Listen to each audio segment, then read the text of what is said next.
Good evening, everyone, and welcome to today's webinar. I'm Aditi from the Asian Ventures team.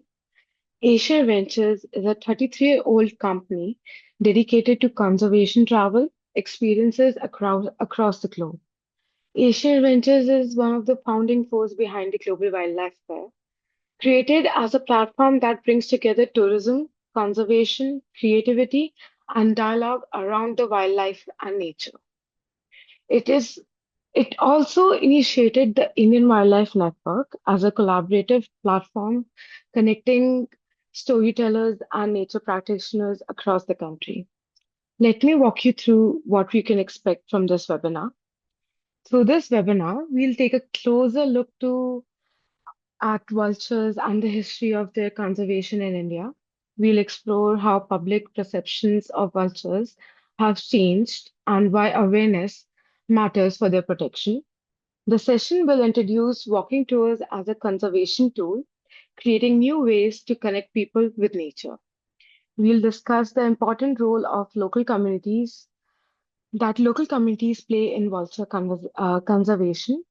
We'll, and finally, we'll look at how each of us can get involved and contribute to vulture conservation. Now, I would hand over the session to Sir and request him to start with the webinar. Over to you, sir. Thank you so much, Global Wildlife Fair, for giving me the opportunity to present something on vultures, which we all know that once vultures were one of the most abundant species in uh, Indian landscape, and now they are thriving for their survival. So, without wasting any time, let's get into the webinar. Next slide, please. So, yes, you might ask why we are talking about vultures. So, you might heard about tigers, you might have heard about bustards, you might have heard about snow leopards and many more such species. But vultures, why vultures? So, like tigers are apex predator. When we talk about tigers here, basically they are the apex predator.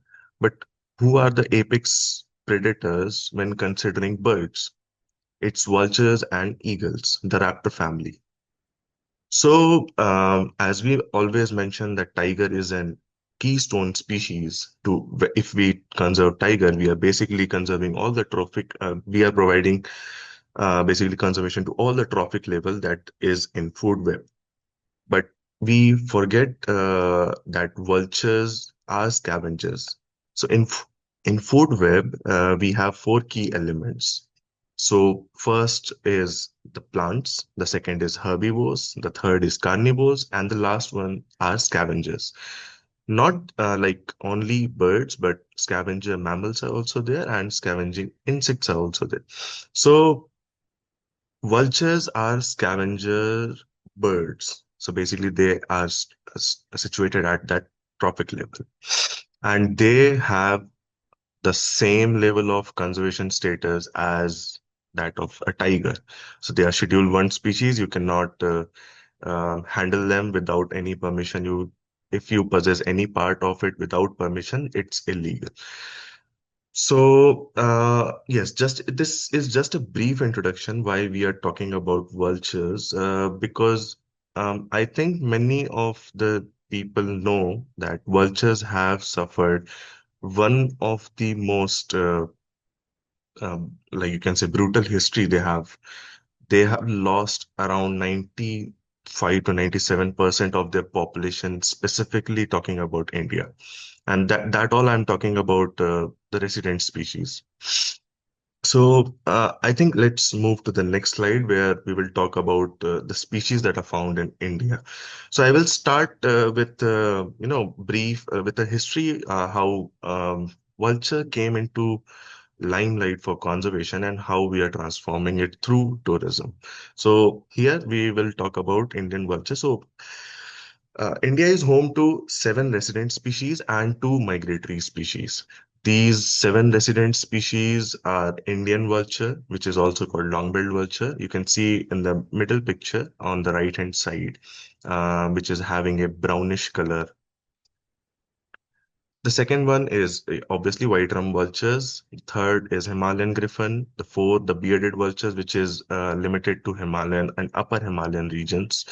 Then there is slender-billed vulture, which has a very limited, you can say, distribution across Northeast India.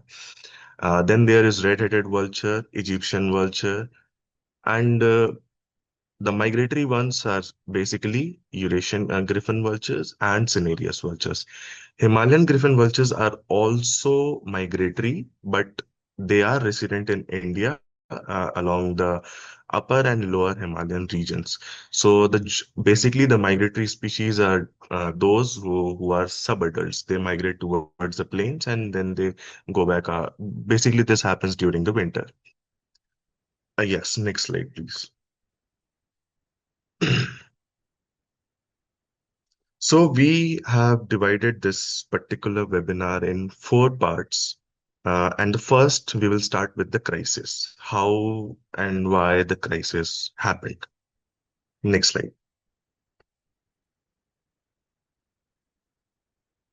So, yes, this is a very classic picture that was taken by Gautam. I'm forgetting the name, surname actually is Gautam.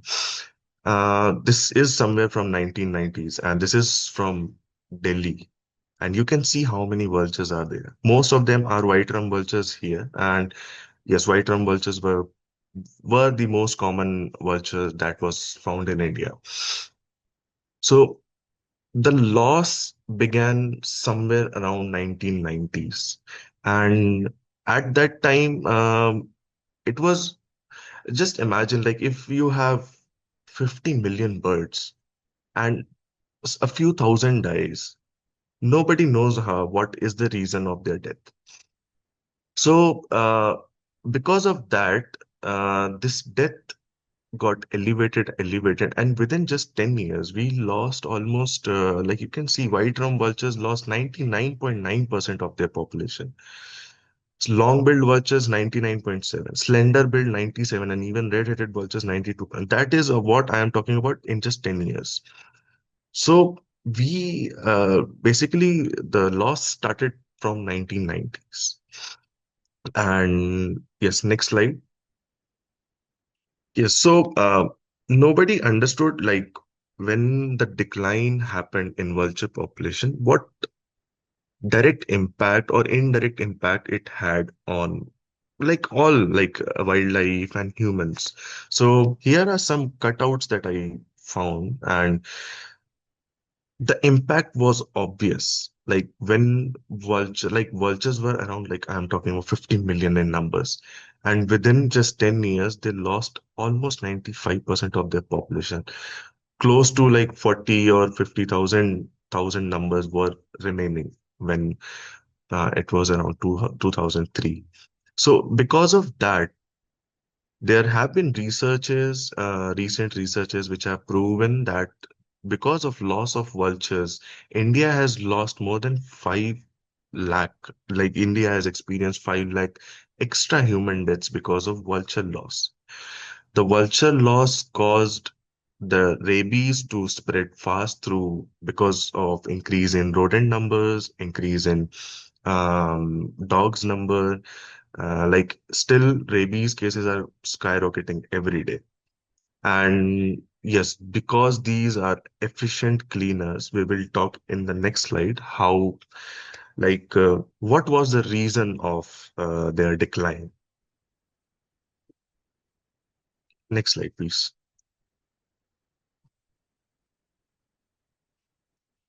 So yes, so basically in 2000, like the researches were going on, and the main reason that was at that time was found to be a pain relieving drug called diclofenac.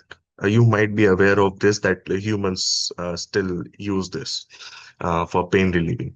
So diclofenac was found to be the main culprit, and I have here one picture. Like if a carcass is infected, like you're not, I would say infected. If a carcass is having a trace of diclofenac, when vultures consume that, you can say diclofenac laced meat, uh, their kidney fails within 48 hours. And if the diclofenac, you can say, is larger in quantity, they can die within 24 hours because of kidney failure. So this diclofenac was triggering the uric acid, you can say, deposition on their kidneys, and the kidneys were failing. So just here, see if a carcass is having a trace of diclofenac, how many vultures can die in a single go? All right.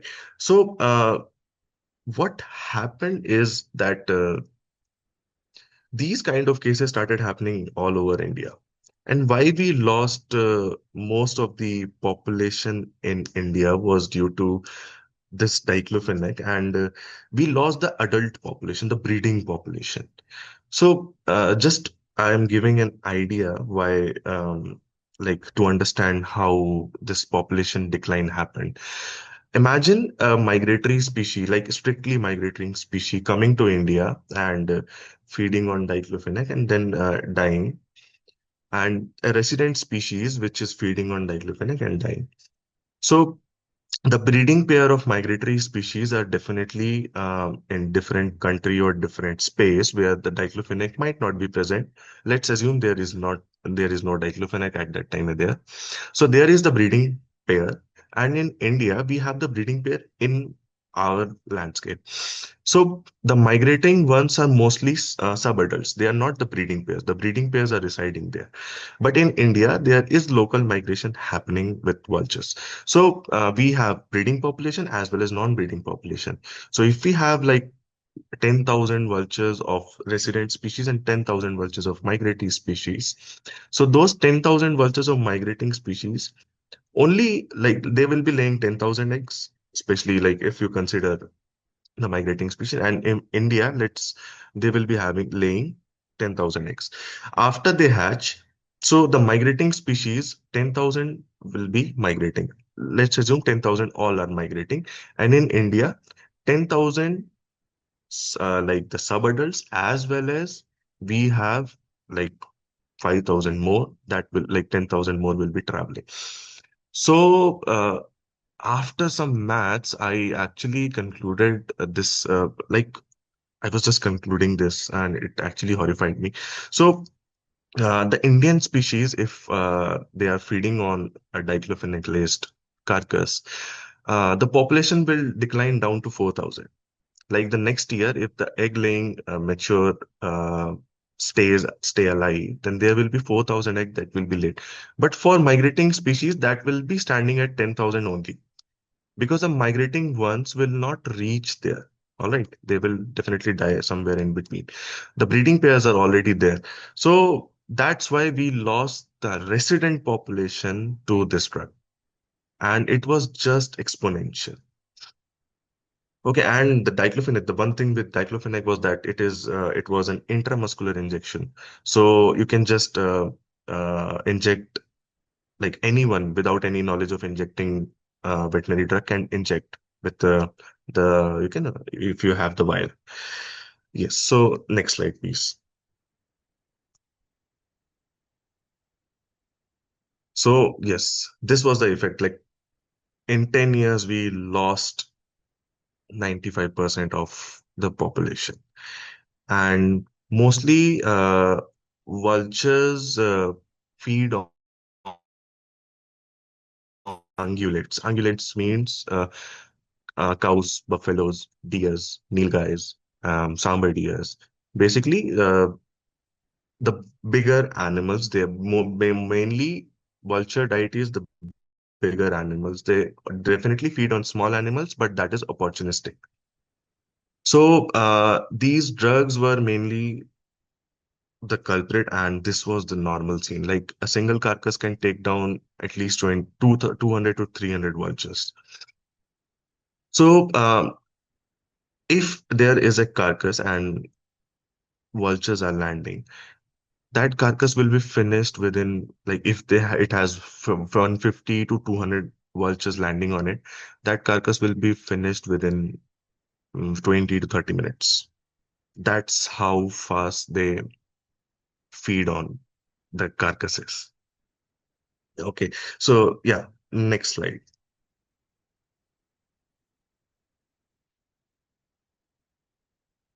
So, yes, we are standing in 2026, and the loss actually began in 1990s, but in 2006 there was one major step that was taken. So, yeah, next slide. So then came the ban. Basically, Indian government took action and banned the drug called diclofenac. It banned the 30 ml vial at that time, but 90 ml vial was still available, but it was later banned as well. Later, we found that it's not just diclofenac, there are three more. We call them NSAIDs, non-steroidal anti-inflammatory drug. So these drugs were banned, and it's a good step that it was banned. But if we see the vulture numbers in the next slide, that will be concerning. So in 2006, as per the records, there were 40,000 vultures remaining. Just imagine 40 million to just 40,000 within 10 years. So yeah, next slide, please. Yes. So at that time, 2006, there were protocols to save vultures, and they introduced Vulture Conservation Breeding Center and establishing vulture safe zones. And we are standing in 2026, thinking that we might have achieved successfully, but um, like we have lost further 53% vultures. Like this, you can see here, and mainly due to, not mainly due to, I would say, diclofenac, but because of several reasons. So in Rajasthan, they died of NSAIDs. In Raigad district, they died of because of typhoon, okay, cyclone. In Jaisalmer, again, NSAIDs. In Kamrup, they died because of um, a carcass was laced with poison. And again, in Surennagar because of NSAID. So this proves that even after the ban, NSAIDs were very actively sold. And the reason diclofenac was readily available because it is cheaper alternative compared to the safer options that are available in the market right now. So if diclofenac is available for like 20 to 50 rupees, the safer alternative almost cost around three times, 150 to 200 rupees. So like farmers and dairy producers basically running low on money, they don't want to invest in the drugs that is safe for vultures. They basically go for diclofenac. So that was the reason, and the actions that were taken, but like conservation breeding centers were set up, seven vulture safe zones were identified in several districts, several, I would say, different landscapes in India. And from there on, we obviously must have thought like something must have gone right. But yes, the records as of 2015 stand at 18,600 vultures, which is further concerning because some of these species are standing at only 500 or 800 individuals in India. And out of that, a few, like I would say, one-eighth of the population died uh, last year. So, yes, the actions were taken, but the actions were not fruitful, you can see. So, yes, next slide, please. Now you might be thinking of the current status, right? And here comes the dilemma. In the parliament, the estimated population that was given was around 33 to 34,000. You can see the numbers here. In the WII report of Pan India assessment of vultures, Pan India, I'm talking about all over India, they have only found around, like, exact numbers. 1990, an active nest of four species. Just imagine it comes to around 4,000 vultures. If you can see, if we consider that this is only the 50% vultures we have counted, then also it is a very worrying number. And see the dilemma.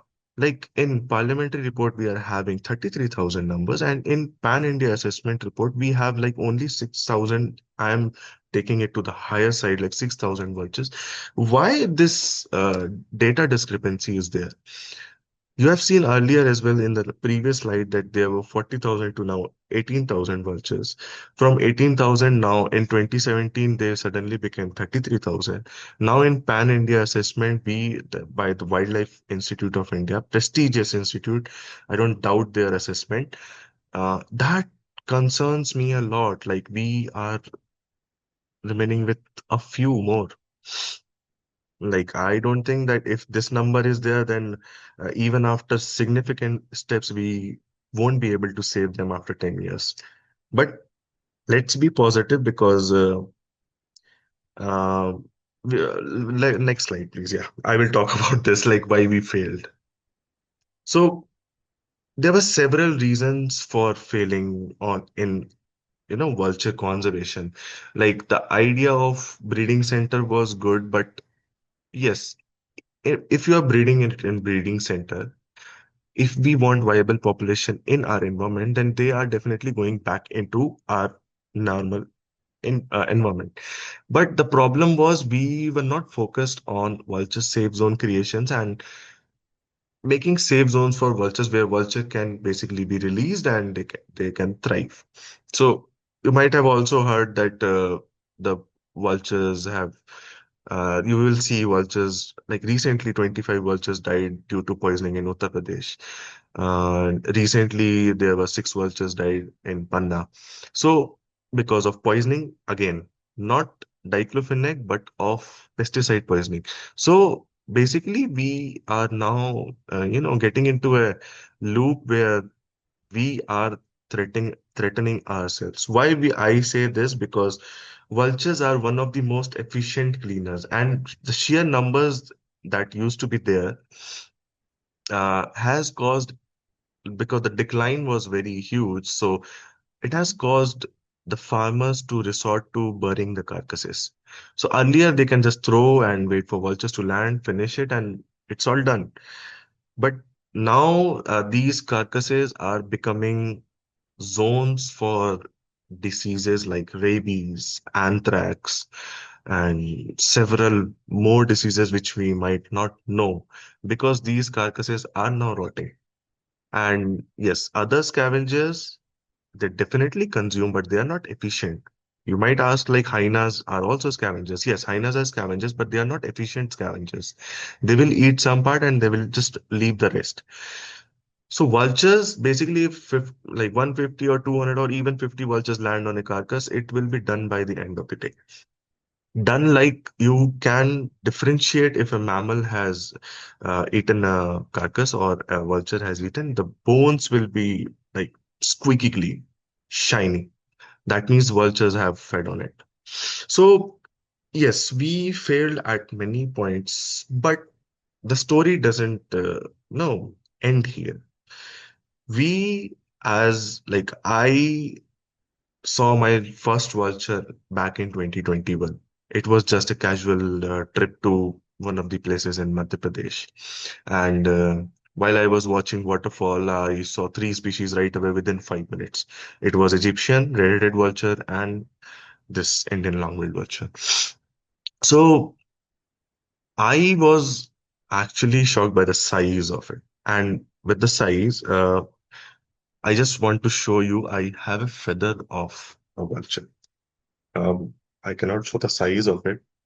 It is almost as big as like 2 to 2.5 feet. It's a tip feather. So you can imagine the size of a vulture, how big it can be. So the vultures, basically, the Indian vulture is the one in the picture. If I talk about, they have a wingspan of around 2.5 meters. 2.5 meters. I am not kidding. And the biggest one that comes to India, Cenarius vulture, it has almost a wingspan around 3 to 3.3 meters. You can imagine the size now. Just try to, gather. Like one vulture is of like the one feather, like one, yes, one wing is of my height. I am 5'10", 5'11". So one wing is around my height. So yes, the next slide, we will be getting into the good part of vulture conservation through tourism. So with tigers, you might have seen, like, yes, the tourism transformed the whole concept of tiger conservation. If you don't see it, you don't believe it. And if you don't believe it, you don't want to put efforts toward conservation or conserving or watching that species in your lifetime again. So yeah, next slide, please. So when I saw my life's first vulture, it triggered something in me to know more about vultures. And from there on, I never stopped learning about vultures through online things, through books. But later I realized that the best knowledge that I got was from the community members that were living close to there.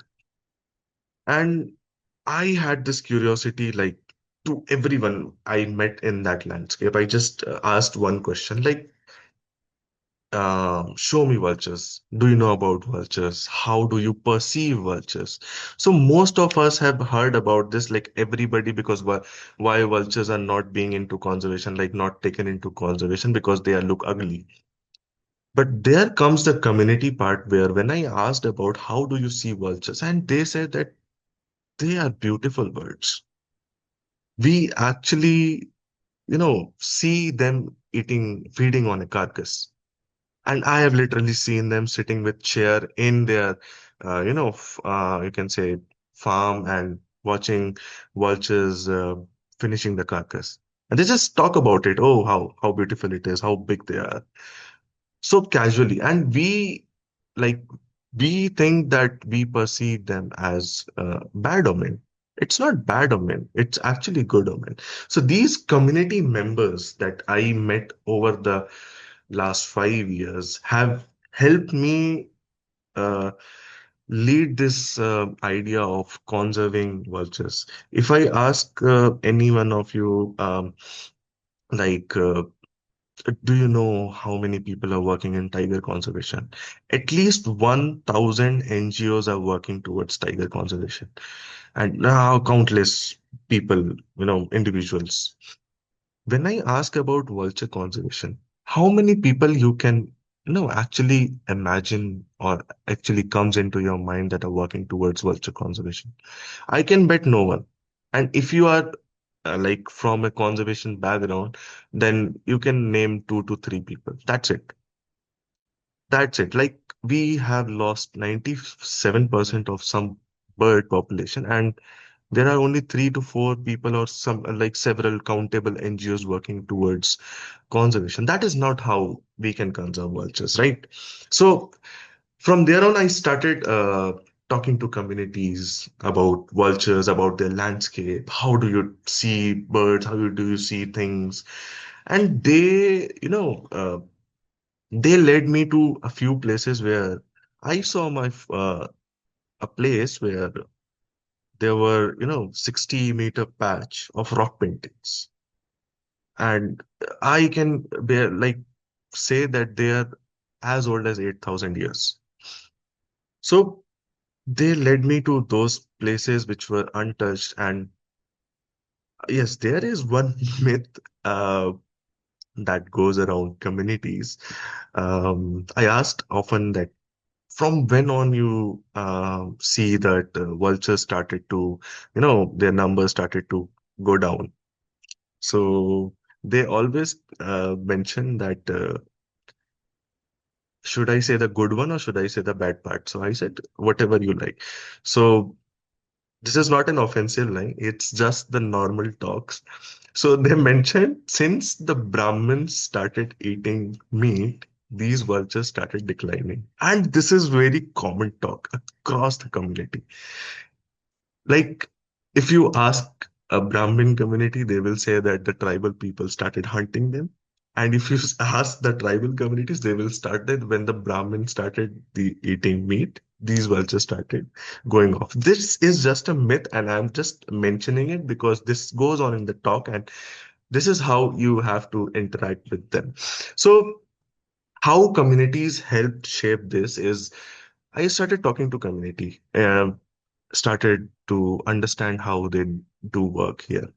So we propose like earlier in that village, what used to happen is there was a community center at the village center, and there were several carcasses there of cows, buffaloes, and goats. So they were rotting there, and it was unbearable. Like you cannot stand there for even second. So I just proposed them like. Are these your cows or are these your buffaloes or these cattle are your own? So they mentioned yes, and I mentioned why you are throwing it into the dense canopy and these shady places. So they mentioned that it smells a lot. So um, I started mentioning to them that please just throw the carcasses if you have, because these village owners do not use any medicines, and whatever medicines that are in use are safe. We have run several surveys here, and we have got to know that these drugs are not in, like the banned drugs are not in use here. So we encourage them to throw these carcasses in the fields. So these community members have, you know, a few started listening to me, and then there on it the chain reaction started. So they want to know more about the work, what how we can help, what kind of things we can help in. So currently the communities that we are working with, I am the assistant naturalist. I always call myself an assistant because the lead naturalist is from those community. They will take you through the landscape, uh, and they will show you everything. I am there as a translator who will help you translate those things because the dialect there is Bagheli, which is not that easy to understand, but yes, I can help. So they are now managing that, they are running the walking tours that we are doing. They are doing the like carcass dumping at specified spots that we have asked to them. They are helping us in finding new vulture colonies.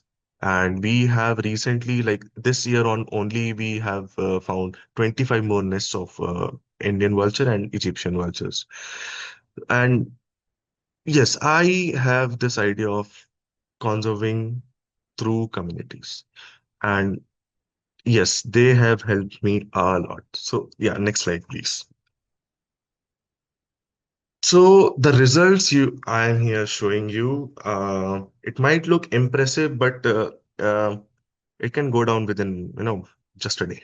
So we have to be very careful. So we started all our researches like back in 2021. I started exploring on my own and documenting species of anything. Like I was doing ecological surveys, not a species survey.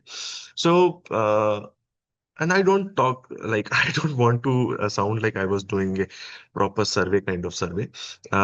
It was just my interest. I love to play with numbers. And I want to know more about numbers and how these numbers are moving around. So, yes, we started some things, we started observing vulture colonies in 2021. So we found several colonies there. And back then we saw around 90 long-billed vultures, around 15 to 25 Egyptian vultures, and there was only one red-headed vultures that could be seen. Like it took me 3 years to see a red-headed vulture family. And yes, we started. So one more important thing that I want to mention is that this area that we are working in is not under any conservation or not under any protected areas. This is human dominated landscape I'm talking about. There are reserve forests, but mostly human dominated landscape. But still, there are 136 species of birds that are thriving. I have forgotten to add two more that I saw recently. But yes, the numbers are increasing on a day-to-day basis. The mammal species, yes, except tigers, almost there is everything. In 2023, I have seen a caracal there, and I was too shocked to see a caracal because when I asked the community members, they mentioned that there are two of them, and I was shocked to see only one. And yeah, so basically, the you can see the results that we just pulled off within, like I would say 5 years. And in 5 years, we were able to, almost triple the population of vultures present there. And I won't take the credit. It's all the community member. We have no financial support. We were funded by no NGOs. It's just, the passion to save this species from whatever means I can do. And their community members helped. They help voluntarily. Yes, I definitely give them incentives when it is mandatory to give them incentives to, keep their confidence up. Like we can do this thing as they're living. So I managed, my wife managed everything. So earlier we were have like I was having no job, she was doing job, so she was funding this.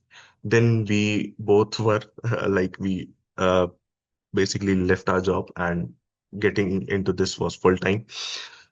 So yes, from there we started this community. Had this idea of how we can transform this. Like we know that funding was the main thing, so how we can raise funds and awareness at the same time.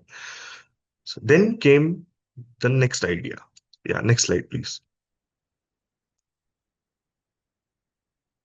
So we thought of why not start something related to vultures and tourism. Because, yes, I have seen in other countries in Europe, in Africa, that there are tourism related to vultures, but why not in India? And that too, when we have faced, I think, one of the most catastrophic decline in some species. Like vultures are one of the most threatened species in the world right now, and Indian vulture specifically. So we thought of why not transform this as a tourism opportunity as well as the funds that we will be getting from the tourism. We will right away, fund the conservation efforts because without money you cannot run a conservation efforts. That's a true fact. And with local communities, they seek you with, desperation that, yes, this guy, if he is doing something with us, he will give us some kind of incentives. He will give us some kind of new livelihood options that we can explore and we can help in, apart from the activities they are doing, like farming and other things. So we thought of responsible tourism, and the first thing that came into mind is the walk, which I used to do to search vulture colonies, like going through creeks and walking around the edges of forest, walking at the ravines, watching the beautiful waterfalls. And then I defined some things for the responsible tourism. Like for responsible tourism, you have to include the local communities. If you are not including local communities, um, later in the conservation journey, they are going to back off, and the whole thing that you thought of, that you built around, I would say yourself or communities, it's not going to pay off. The idea of walking was to ensure slow and immersive experience. You might have, like several of you might have went, like I also have went on several tiger safaris, and what the only thing that I found um, interesting was animals, nothing else.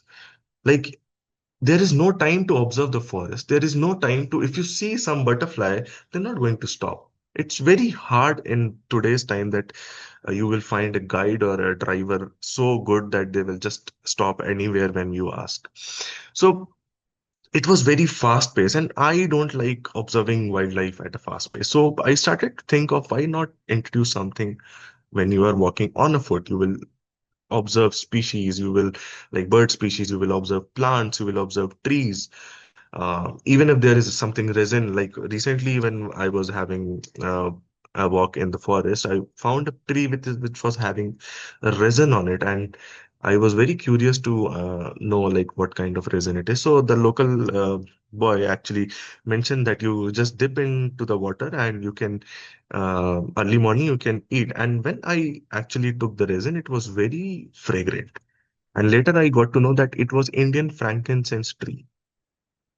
So these kind of things actually I want to involve this, like you can say, include a slow immersive experience. And this slow immersive experience is not just not species focused, it is ecology at large. Because vultures cannot thrive alone. Okay. Here also why vultures are thriving because hyenas are there, jackals are there. Um, Obviously, dogs cannot tear a carcass apart. And there are a few vultures which can tear a carcass, but most of the vultures don't have that strong beak to tear the skin and reach the the muscles and other parts of the carcasses. So a hyena can just see this. I would say the chronology. A leopard hunts a cow or a cattle. Then jackals and other you can say hyenas come and shear it apart. And as the carcass is open, the vultures land and finish it off. So basically, the carcass is done in like 2 or 3 days, maximum 3 days. Okay, so yes, the tourism idea is to sponsor the conservation activities, right? Yeah, next slide, please. So I would say, yeah, next slide, please. This three pictures is what I would say the work that we have done. Previous slide, please.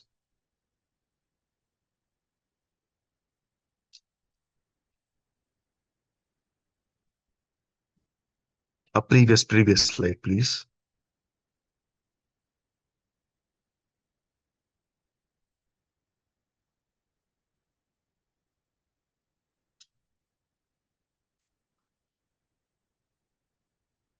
One more previous, please. Yeah. So these three pictures actually define the impact that what these communities have made. So the first picture that you see, there is a carcass and there are several vultures on the carcass. And this carcass was actually thrown into the back bushes that you see. And I somehow convinced the owner of the cattle that please throw the carcass in the field. I asked about the history, if it was injected with some medicine or not. So they said nothing. So he actually was very hesitant to throw the carcass. I actually insisted him that if the carcass is not finished by the end of the day, I will personally help you bury the carcass the very next day. And he was somehow convinced, and he just through the carcass. This is just one third of the vultures that landed. On that particular day, I have counted 120 vultures of 6 species landed on this carcass. And that cattle owner was astonished to see that many vultures landing on a carcass and finishing it. It is because of the community that these many vultures were able to get food. Okay, the second picture is you can see the boy, he is studying in ninth standard, and he is one of the finest naturalists that I have met in the local landscape, and he is leading our walking tours. He basically takes the guide, like the participants, to explore everything, and he will explain you each bit of things. Studying in ninth standard, and he has immense knowledge. Like every time I go into village, I just go blank-headed. And the third picture is very powerful. These are juvenile vultures of the newest generation. These are only 4 months old. So we were able to pull off successful nesting just because we were able to make sure that these vultures were getting ample food supply. And currently, the last year's estimate suggests that we have reached almost 95% nesting success rate. So nesting success rate is basically when the egg is laid in a nest and the hatchling is now able to fly. So we have achieved 95% success rate, and while we were observing around 45 to 50 nests of these vultures. So that's a very good, promising number that was possible just because of these communities. Yeah, next slide. I will just try to run this fast because we will have to do some questionnaires as well. So yeah, next slide, please. And yes, so the last vulture is giving or basically providing you an experience to not only witness vultures, but their ecology and how they interact with humans, how they interact with other species, how other species interact with these vultures. So in total, currently we have documented 22 raptor species at this single place. And the area that we are right now into our conservation is around 300 square kilometers. And yes, the next slide, please. So we are offering the walk. There you will be walking through the villages, through the forest to see vultures, mammals, waterfalls, tracking wildlife, like old rock paintings. Here you can see you can see at a time 100 to 150 vultures at any point of time. In winters, if you come, like it's heavenly sight.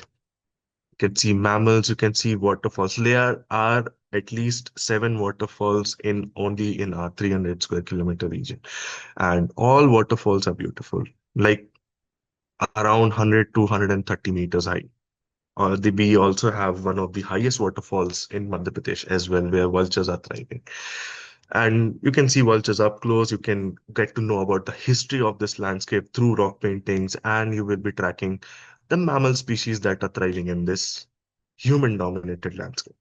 Mind it, this is human-dominated landscape. This is not a conservation reserve or any wildlife park. Next slide, please. So our offering is simple. We take you to a classic home, like village homestay experience. Traditional food is given to you. So basically, the communities that we are working with have a Bagheli dialect. So there are Bagheli food, absolutely tasty food. Like you will love it. So you will have Bagheli food. You will stay in homestays far away from city noises. You will see rock paintings. You will understand how vultures observation and conservation is done. And you will meet with local community members and how they are helping us and how they are helping us to shape this thing. And yes, you can see experience. And yeah, so the next slide has a small video of just 1.5 minutes that will, brief the experience. Yeah, next slide, please.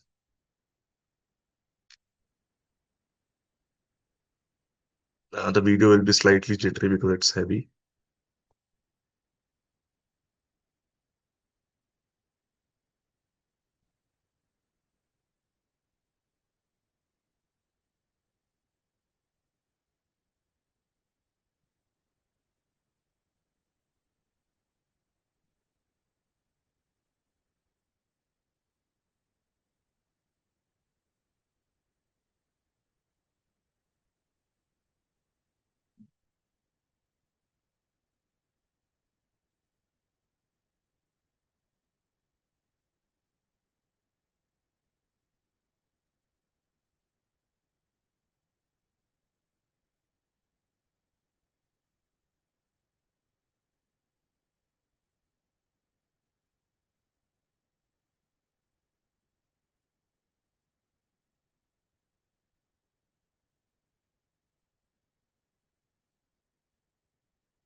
Okay, so yes, so to save the vultures, the time is actually now.